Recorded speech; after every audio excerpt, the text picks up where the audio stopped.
Hi friends, YouTube ಚಾನಲ್ಗೆ ಸ್ವಾಗತ. Bhagyalakshmi serial ಇವತ್ತಿನ ಸಂಚಿಕೆಯಲ್ಲಿ ಏನು ಕತೆ ಅನ್ನೋದನ್ನು ಈಗಲೇ ನೋಡೋಣ. ಸೀರಿಯಲ್ ಇಷ್ಟ ಆದರೆ ಲೈಕ್ ಕೊಡಿ. ನನ್ನ ಚಾನಲಿನ ಸಬ್ಸ್ಕ್ರೈಬ್ ಆಗಿಲ್ಲ ಅಂದರೆ ಸಬ್ಸ್ಕ್ರೈಬ್ ಮಾಡ್ಕೊಳ್ಳಿ ಫ್ರೆಂಡ್ಸ್.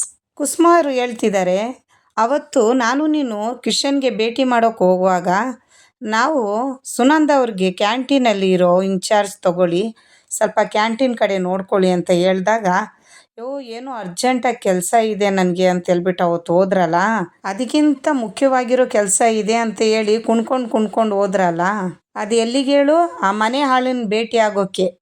ಅಲ್ಲ ಸುನಂದ, ಎತ್ತು ತಾಯಿಯಾಗಿ ನಾನೇ ಅವನ ಮಾತು ನಂಬಲ್ಲ.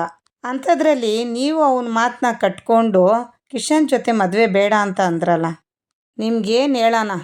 ಅಲ್ಲಮ್ಮ, ನಮ್ಮ ಮನೆಯವರೆಲ್ಲ ಚೆನ್ನಾಗಿರೋದು ಅವರಿಬ್ರಿಗೂ ಇಷ್ಟ ಇಲ್ಲ ಅಂತ ಹೇಳಿ ನಿನಗೂ ಗೊತ್ತು ತಾನೆ. ಅದಕ್ಕೂ ಅವ್ರು ಏನೇನೆಲ್ಲ ಪ್ರಯತ್ನ ಪಟ್ಟಿದ್ದಾರೆ ಅಂತೇಳಿ ನಿನಗೆ ಗೊತ್ತು ತಾನೆ. ಆದರೂ ಅವರು ಮಾತನ್ನ ನಂಬಿ ಕಿಶನ್ ಮೇಲೆ ನೀನು ಅನುಮಾನ ಪಟ್ಟೆ ಅಲ್ಲ ನೀನು. ಭಾಗ್ಯ ಆ ಥರ ಹೇಳುವಾಗ, ಇಲ್ಲ ಭಾಗ್ಯ, ಕಿಶನ್ ಹೇಳ್ತಿದ್ದಾನೆ ನೀವುಗಳು ಮಾಡಿರೋ ತಪ್ಪಿಂದ ಇಷ್ಟೆಲ್ಲ ಆಗಬೇಕಾಯ್ತು, ಏನು ನಿಮಗೆ ನಾಚಿಕೆನೇ ಆಗಲ್ವಾ ಅಂತ ಹೇಳ್ಬಿಟ್ಟು ಆ ಹುಡುಗಿನ ನೋಡಿ ಹೇಳ್ತಿದ್ದಾನೆ ಕಿಶನ್. ಭಾಗ್ಯ ಹೇಳ್ತಿದ್ದಾಳೆ, ಅಯ್ಯೋ ಕಿಶನ್, ಅವ್ರಿಗೆ ನಾಚಿಕೆನೇ ಆಗಲ್ಲ, ಆ ಶ್ರೇಷ್ಠ ಜೊತೆ ಸೇರಿ ತಾಂಡವನು ಹಾಳಾಗೋಗ್ಬಿಟ್ಟಿದ್ದಾರೆ ಅಂತ. ಒಂದು ಮನೆಯಲ್ಲಿ ಚೆನ್ನಾಗಿ ನಗ್ನಗ್ತಾ ಜೊತೇಲಿದ್ದರೆ ಅವರು ಅದನ್ನು ನೋಡಿ ಸಹಿಸೋದೇ ಇಲ್ಲ ಅಂತಾಳೆ ಭಾಗ್ಯ. ಇಲ್ಲಿ ನೋಡಿ, ಇಷ್ಟೆಲ್ಲ ಮಾಡಿ ಮನೇಲಿ ಕೂತ್ಕೊಂಡು ಆರಾಮಾಗಿ ನಗ್ತಾ ಇರ್ತಾರೆ. ಕುಸುಮ ಅವ್ರು ಹೇಳ್ತಿದ್ದಾರೆ, ಭಾಗ್ಯ, ಆ ನಗುನ ನಾನು ನಿಲ್ಲಿಸ್ತೀನಿ, ಗ್ರಾಚಾರ ಬಿಡಿಸ್ತೀನಿ ಇರು ಅಂತೇಳಿ ಕುಸುಮ ಅವ್ರು ಹೇಳುವಾಗ, ಸುನಂದ್ ಅವ್ರು ಹೇಳ್ತಾರೆ, ಬೀಗ್ತಿಯಮ್ಮ, ನಾನು ಹೋಗ್ತೀನಿ ಅಲ್ಲಿಗೆ ಅಂತ. ಸುನಂದ್ ಅವ್ರು ಹೇಳ್ತಿದ್ದಾರೆ, ಅವ್ನು ನನ್ನ ಮುಂದೆ ತಾನೇ ಇಷ್ಟೆಲ್ಲ ನಾಟಕ ಆಡಿದ್ದು, ಅವ್ನಿಗೇನು ಶಿಕ್ಷೆ ಕೊಡಬೇಕೋ ನಾನೇ ಕೊಡ್ತೀನಿ ಅಂತ ಹೇಳ್ತಿದ್ದಾರೆ. ನಾನು ಹೋಗಿ ಬರ್ತೀನಿ ಅಂತೇಳಿ ಶ್ರೇಷ್ಠ ಮನೆಗೆ ಸುನಂದ್ ಅವರು ಶ್ರೇಷ್ಠ ಮನೆಗೆ ಬಂದರು. ಶ್ರೇಷ್ಠ ಅಂತೇಳ್ಬಿಟ್ಟು ಜೋರಾಗಿ ಕೂಗ್ಕೊಂಡೇ ಬರ್ತಿದ್ದಾರೆ. ಚಾಮುಂಡಿ ಅವತಾರ ಆಡಿಬಿಟ್ರು ಅವ್ನ ಮನೆಗೆ ಬಂದು. ಎಲ್ಲೇ ಅವನು ಕರಿಯೇ ಅವನ್ನ, ನನ್ನ ಮಗಳು ಜೀವನ ಹಾಳು ಮಾಡಿದ್ದಲ್ಲದೆ ಇನ್ನೊಬ್ಳು ಮಗಳು ಜೀವನನೂ ಕೂಡ ಹಾಳು ಮಾಡ್ತಿದ್ದೀರಾ, ಎಲ್ಲೇ ಅವನು, ಕರಿತೇ ಇಲ್ಲ ಅವನ್ನ ಅಂತ ಹೇಳ್ಬಿಟ್ಟು ಕೆಪ್ಪಾಳಕ್ಕೆ ಹೊಡೆದ್ರು ಸುನಂದ್ ಅವರು ಶ್ರೇಷ್ಠಗೆ. ತಾಂಡವ ಅಲ್ಲಿ ಬಂದಿದ್ದ ತಕ್ಷಣ, ಬಾಪ ಬಾ ಅಂತ ಹೇಳಿದ ತಕ್ಷಣ, ಅತ್ತೆ ಏನಾಯ್ತತ್ತೆ ಅಂತ ಕೇಳ್ತಾನೆ ತಾಂಡವ್. ಅತ್ತೆ ಅಂತ ನನ್ನ ಕರಿಬೇಡ ನೀನು ಅಂತೇಳ್ಬಿಟ್ಟು ಬೈತಾಳೆ. ಮಾಡೋದನ್ನೆಲ್ಲ ಮಾಡಿ ಏನು ಮಾಡಿದೆ ಅಂತ ಕೇಳ್ತಿದ್ಯಾ? ಅಪ್ಪ ಅಮ್ಮನ ಕೈ ಬಿಟ್ಟು ಹೆಂಡ್ತಿ ಮಕ್ಕಳನ್ನೆಲ್ಲ ಬಿಟ್ಟು ಬಂದು ಈಗ ನಾನು ಚಿಕ್ಕ ಮಗಳು ಜೀವನನೂ ಹಾಳು ಮಾಡ್ತಿದ್ದೀಯೇನೋ, ಮನೆ ಹಾಳ ಅಂತಾಳೆ. ಅತ್ತೆ ಏನೇನೋ ಮಾತಾಡ್ತಿದ್ದೀರಾ, ಮೀರ್ತಿದ್ದೀರಾ ನೀವು, ಯಾರು, ನಾನಾ ಅಂತ ಹೇಳ್ಬಿಟ್ಟು ಸುನಂದ್ ಅವ್ರು ಕೇಳ್ತಿದ್ದಾರೆ. ಅಕ್ಕಪಕ್ಕದವರೆಲ್ಲ ಶ್ರೇಷ್ಠನ ತುಂಬ ಒಳ್ಳೆಯವರು ಅಂತ ಅಂದ್ಕೊಂಡು ಫಂಕ್ಷನ್ಗೆಲ್ಲ ಕರೆದಿದ್ರು. ಒಳ್ಳೆ ಟೈಮಲ್ಲಿ ಬಂದು ಸುನಂದ್ ಅವರು ಎಲ್ಲನೂ ಹೇಳೋದನ್ನು, ಸುನಂದ್ ಅವರು ಮಾತಾಡೋದನ್ನೆಲ್ಲ ಪಕ್ಕದ ಮನೆಯವರೆಲ್ಲ ಕೇಳಿಸ್ಕೊಂಡು, ಏನೋ ಒಳ್ಳೆಯವ್ರು ಅಂದ್ಕೊಂಡಿದ್ದೆ ನಾನು, ಈ ಥರನಾ ಅಂತ ಹೇಳ್ಬಿಟ್ಟು ಯೋಚನೆ ಮಾಡ್ತಿದ್ದಾರೆ. ನನ್ನ ಕಣ್ಣಿಗೆ ಕಿಶನ್ನ ಕೆಟ್ಟವನಾಗಿ ಕಾಣಿಸ್ಬೇಕು ಅಂತ ಹೇಳಿ ಯಾವುದೋ ಹುಡುಗಿನ ಇಟ್ಕೊಂಡು ನಾಟಕ ಮಾಡಿದ್ರಲ್ಲ ನೀನು ಶ್ರೇಷ್ಠ ಅಂತ ಹೇಳ್ತಿದ್ದಾರೆ. ಅದು ತಪ್ಪ ಅಲ್ವಾ? ನೋಡು, ಕೊನೆಗೆ ಹೇಳ್ತಾ ಇದ್ದೀನಿ, ನನ್ನ ಮನೆಯವ್ರ ಜೀವನದಿಂದ ನೀವು ದೂರ ಇದ್ದರೆ ಒಳ್ಳೆಯದು. ಇಬ್ಬರು ಮನೆ ಹೆಂಡತಿ ಮಕ್ಕಳು ಅಂತೇಳಿ ಎಲ್ಲರೂ ಬಿಟ್ಟು ಇವಳನ್ನ ಕಟ್ಕೊಂಡು ಬಂದು ಇಲ್ಲಿದೆಯಾ, ಇನ್ನಾದರೂ ಮರ್ಯಾದೆಯಿಂದ ಬಾಳೋದನ್ನ ಕಲಿ ಅಂತ ಹೇಳ್ಬಿಟ್ಟು ಎಚ್ಚರಿಕೆ ಮಾಡಿ ಹೋಗ್ತಾಳೆ. ಪಕ್ಕದ ಮನೆ ಆಂಟಿ ಹೇಳ್ತಿದ್ದಾಳೆ, ಏನಿದ್ದು ಅವಾಗ ನೀವು ಮಾತಾಡಿದ್ದಕ್ಕೂ ಇವಾಗ ಇವ್ರು ಮಾತಾಡ್ತಿರೋದಕ್ಕೂ ಒಂದಕ್ಕೊಂದು ಸಂಬಂಧನೇ ಇಲ್ಲಲ್ಲ ಅಂತ ಹೇಳಿ. ಅವ್ರ ಜೊತೆಗೆ ಶ್ರೇಷ್ಠ ಅವ್ರ ಮನೆಗೆ ಬಂದಿರೋ ಹುಡುಗನೂ ಕೂಡ ಇಬ್ಬರೂ ಸೇರಿ ಸರಿಯಾಗಿ ಉಗಿತಾ ಬಿದ್ದವ್ರೆ ಶ್ರೇಷ್ಠಗೆ. ಭಾಗ್ಯ ಮನೆಯಲ್ಲಿ ಸುನಂದ ಅವರು ಅಡುಗೆ ಮಾಡಿದ್ದೇ ಉಣಿಸಿದ್ದೇನೆ, ಕಿಶನು ಖುಷಿಯಾಗಿದ್ದಾನೆ, ತಿನ್ನು ಅಂತೇಳಿ ಅಳಿಯನ್ಗೆ ತಿನ್ನಿಸ್ತಾನೇ ಇದ್ದಾರೆ. ಸುನಂದ್ ಅವರು ಕಿಶನ್ಗೆ ಎಷ್ಟು ಬೈದ್ರೋ ಅಷ್ಟು ಪ್ರೀತಿ ತೋರಿಸ್ತಾ ಇದ್ರೆ, ತಿನ್ನು ಅಂತ. ಕೊನೆಗೆ ಕಿಶನ್ ಮುಂದೆ ಕೈ ಮುಗಿದು ಕ್ಷಮೆ ಕೂಡ ಕೇಳ್ತಾಳೆ. ಅವ್ರು ಬಡಿಸೋದಕ್ಕೂ, ಅಮ್ಮ ಸಾಕು ಅಂತೇಳಿ ಕಿಶನ್ ಹೇಳೋದಕ್ಕೂ ಮುಜುಗರ ಪಡಬೇಡ, ನೀನು ತಿನ್ನಪ್ಪ ಅಂತ ಹೇಳ್ಬಿಟ್ಟು ತಿನ್ನಿಸ್ತಾನೇ ಇದ್ದಾರೆ. ತಿನ್ನಪ್ಪ, ಏನು ಬೇಕು ಅದನ್ನು ಕೇಳಿ ಹಾಕಿಸ್ಕೊಂಡು ತಿನ್ನು ಆಯ್ತಾ ನೀನು ಅಂತೇಳಿ ಹೇಳ್ತಿದ್ದಾರೆ. ಜಾಸ್ತಿ ಆಯ್ತಮ್ಮ ನನಗೆ ಅಂತೇಳ್ಬಿಟ್ಟು ಕಿಶನ್ ಹೇಳ್ತಿದ್ದಾರೆ. ಸುಂದ್ರಕ್ಕ ಹೇಳ್ತಿದ್ದಾಳೆ, ತಿನ್ನಪ್ಪ ತಿನ್ನು, ಚೆನ್ನಾಗಿ ತಿನ್ನು, ಬಾವಿ ಅಳಿಯ ನೀನು ಅಂತ ಗೇಲಿ ಮಾಡ್ತಿದ್ದಾಳೆ. ಪೂಜಾ ಒಳೊಳಗೆ ನಗಿತಿದ್ದಾಳೆ. ನಿಮ್ಮ ಅತ್ತೆ ಪ್ರೀತಿ ಸುರಿಮಳೆನ ಸುರಿಸ್ತಾ ಇದ್ದಾರೆ, ಜಮಾಯಿಸು ಅಂತ ಹೇಳ್ತಿದ್ದಾರೆ ಸುಂದ್ರಕ್ಕ ಅವರು.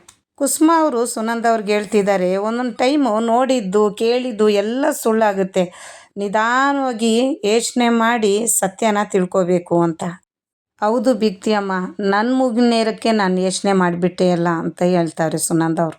ಆದರೆ ಆ ಮನೆ ಆಳ ಪೂಜನ ವಿಷಯದಲ್ಲಿ ಇಷ್ಟೊಂದು ನಾಟಕ ಆಡ್ತಾನೆ ಅಂತೇಳಿ ನಾನು ಅಂದ್ಕೊಂಡಿಲ್ಲ ಅಂತೇಳಿ ದೊಡ್ಡಳಿಯನಿಗೆ ಉಗಿತಾ ಬಿದ್ದವ್ರೆ ಸುನಂದವ್ರು.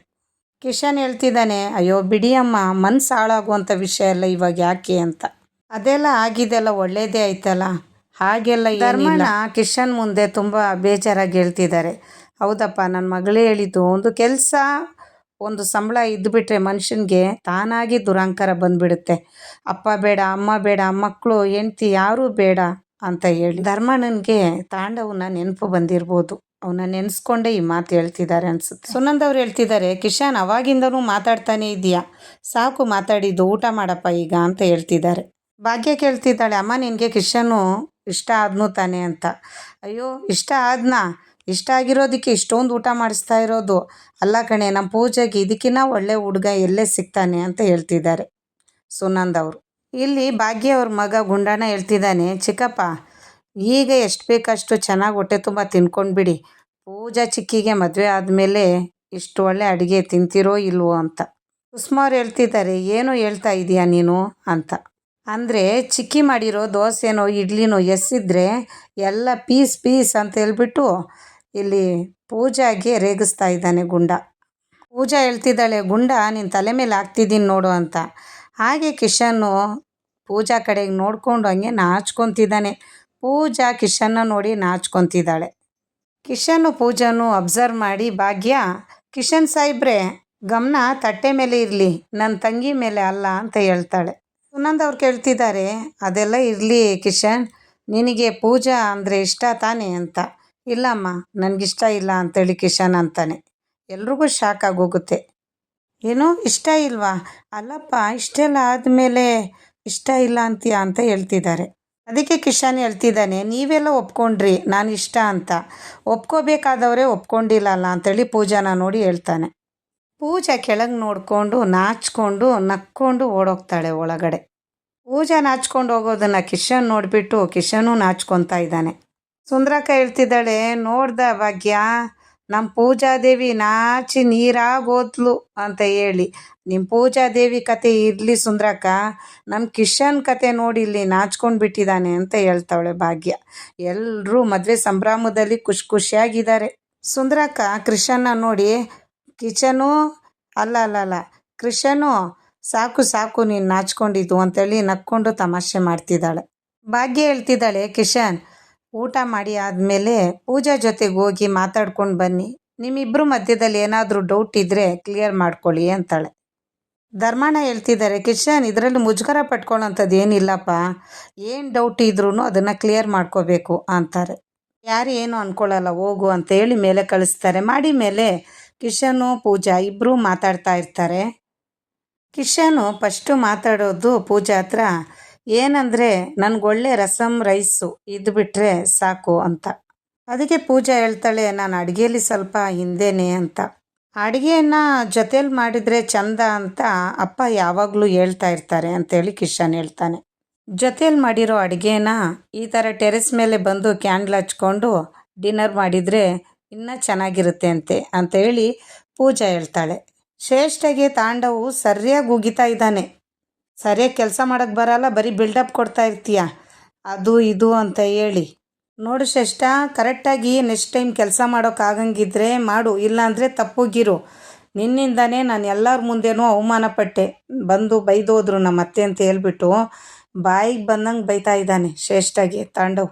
ಅದು ಬಿಟ್ಟು ಆ ಕೆಲಸ ಮಾಡಿದರೆ ಇದಾಗುತ್ತೆ ಅದಾಗುತ್ತೆ ಅಂತ ಹೇಳ್ಬಿಟ್ಟು ನನಗೆ ನೀನು ಫೋರ್ಸ್ ಕೊಟ್ಕೊಂಡು ಬರಬೇಡ. ಭಾಗ್ಯದಿಂದ ಅವ್ರ ಮನೆಯವರಿಂದ ಅವಮಾನ ಪಟ್ಟು ನನಗೆ ಸಾಕಾಗೋಗಿದೆ. ಇನ್ನೊಂದು ಸಲ ಈ ಥರ ಏನಾದರೂ ಆದರೆ ಶ್ರೇಷ್ಠ ನಾನು ಸುಮ್ಮನೆ ಇರಲ್ಲ ಅಂತ ಹೇಳ್ಬಿಟ್ಟು ತಾಂಡವ್ ಕೂಗಾಡ್ತಾ ಇದ್ದಾನೆ ಶ್ರೇಷ್ಠ ಮೇಲೆ. ಶ್ರೇಷ್ಠ ಹೇಳ್ತಿದ್ದಾಳೆ, ಪ್ಲಾನ್ ಸಕ್ಸಸ್ ಆದರೆ ವಾ ಹನಿ, ಎಲ್ಲ ಚೆನ್ನಾಗಾಯ್ತು, ಪಾಸ್ ಆಯಿತು ನಿನ್ನ ಪ್ಲಾನು ಅಂತಾನೆ.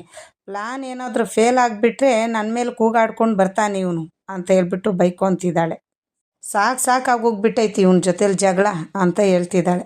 ತಾಂಡವ್ಗೂ ಶ್ರೇಷ್ಠಗೂ ಆಗೋ ಜಗಳನ ನೋಡಿ ಶ್ರೇಷ್ಠ ಮನೆಗೆ ಬಂದಿರೋ ಹುಡುಗ ಶ್ರೇಷ್ಠಗೆ ಬುದ್ಧಿ ಹೇಳ್ತಾನೆ. ಆದರೆ ಶ್ರೇಷ್ಠ ಕೇಳೋ ಪರಿಸ್ಥಿತಿಯಲ್ಲಿ ಇಲ್ಲ, ಅವನ್ನ ಹೊರಗಡೆ ತಳ್ಳಿಬಿಡ್ತಾಳೆ. ಭಾಗ್ಯಗೆ ಕಿಶನು ಫೋನ್ ಮಾಡ್ತಾನೆ. ಏನು ಕಿಶನ್ ಸಾಯಿಬ್ರೆ ಫೋನ್ ಮಾಡಿಬಿಟ್ಟಿದ್ದೀರಾ ಅಂತ ಕೇಳ್ತಾಳೆ. ಅದು ನಿಮ್ಮ ಹತ್ರ ಸ್ವಲ್ಪ ಮಾತಾಡಬೇಕು ಅಂತೇಳಿ ಕಿಶನ್ ಹೇಳ್ತಾನೆ. ನನ್ನ ಹತ್ರ ಮಾತಾಡಬೇಕಿತ್ತ, ಅಲ್ಲ ಪೂಜೆಗೆ ಫೋನ್ ಮಾಡೋಕೆ ಹೋಗಿ ನನಗೆ ಬಂದುಬಿಡ್ತಾ ಹೇಗೆ ಅಂತೇಳಿ.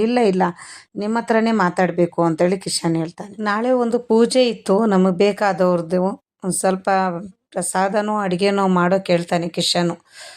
ಭಾಗ್ಯನೂ ಕೂಡ ಒಪ್ಕೊತಾಳೆ, ಮಾಡಿಕೊಡ್ತೀನಿ ಅಂತ. ಎಲ್ಲಿ ಅಂತ ಅಡ್ರೆಸ್ ಹೇಳಿ ಬರ್ತೀನಿ ಅಂತ ಹೇಳ್ತಾಳೆ. ಆಯಿತು ಅಂತ ಹೇಳ್ಬಿಟ್ಟು ಭಾಗ್ಯನೂ ಒಪ್ಕೊತಾಳೆ. ಅಡ್ರೆಸ್ ಕಳಿಸ್ತಾನೆ ಭಾಗ್ಯಕ್ಕೆ ಬರೋದಕ್ಕೆ. ಕಿಶನು ದೇವಸ್ಥಾನದಲ್ಲಿ ಇರ್ತಾನೆ. ಭಾಗ್ಯ ತೊಗೊಂಡು ಬಂದಿರೋ ಎಲ್ಲ ಐಟಮ್ನು ಅವನು ಜೊತೆಗೆ ಸೇರಿ ಒಳಗಡೆ ಎತ್ತಿಕ್ತಾ ಇರ್ತಾನೆ. ಬಿಡಪ್ಪ ನಾವೇ ತರ್ತೀವಿ ಅಂದ್ರೂ ಏನೂ ಆಗಲ್ಲ, ನಾನು ಬರ್ತೀನಿ ಅಂತ ಹೇಳ್ಬಿಟ್ಟು ಎತ್ಕೊಂಡು ಬರ್ತಾನೆ. ತಾಂಡವ್ಗೆ ಶ್ರೇಷ್ಠ ಕಾಫಿ ಕೊಡೋಕೆ ಬರ್ತಾಳೆ. ಇನ್ನು ನೆನ್ನೆ ವಿಷಯ ನೆನೆಸ್ಕೊಂಡು ಇನ್ನೂ ಕೋಪದಲ್ಲೇ ಇದೆಯಾ ಅಂತ ಕೇಳ್ತಾಳೆ. ಮತ್ತೆ ನೀನು ಮಾಡಿರೋ ಗಲಂಕಾರ ಕೆಲಸಕ್ಕೆ ಇನ್ನೇನು ಕೋಪ ಬರಲ್ವಾ ಅಂತ ಹೇಳ್ಬಿಟ್ಟು ಅವನಿಗೇನೋ ಅವಳ ಹತ್ರ ಮಾತಾಡೋಕೆ ಇಷ್ಟ ಇರಲ್ಲ. ಕಿಶನ್ ಬ್ಯಾಕ್ಗ್ರೌಂಡ್ನ ತಿಳ್ಕೊಳ್ಳೋದಕ್ಕೆ ಜಿಮ್ಗೆ ಹೋಗ್ತಾ ಇದ್ದಾನೆ ತಾಂಡವ. ಜಿಮ್ಮಲ್ಲಿ ಇರೋ ಹುಡುಗಿ ಹತ್ರ ಎಲ್ಲ ತಿಳ್ಕೊತಿದ್ದಾನೆ. ಕಿಶನ್ಗೂ ಕನಿಕನ್ಗೂ ಸಂಬಂಧ ಇದೆ ಅಂತ ಹೇಳ್ಬಿಟ್ಟು ತಾಂಡವನ್ಗೆ ಗೊತ್ತಾಗುತ್ತಾ. ಇವತ್ತಿಗೆ ಇಲ್ಲಿ ಕತೆ ಮುಗೀತು. ನಾಳೆ ಸಂಚಿಕೆಯಲ್ಲಿ ಏನೋ